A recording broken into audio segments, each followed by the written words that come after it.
Pero ngayon, handa na akong harapin ang lahat. Buong resources ng bansa para tumahimik ako. He will shoot me if I will talk. Gamitin ako bilang panakipbutas sa kanilang kampanya laban sa korupsyon.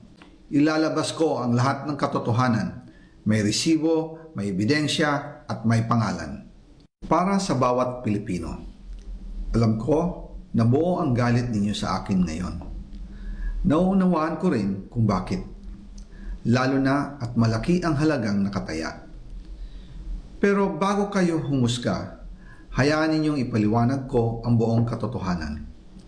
Matagal akong hindi nagsalita dahil may direktang utos sa akin. Huwag nang bumalik ng Pilipinas at manahimik na lamang. Umalis ako noong July 19, 2025 para sa aking medical check-up. Nakaplanong bumalik pagkatapos ng SONA ni Pangulo.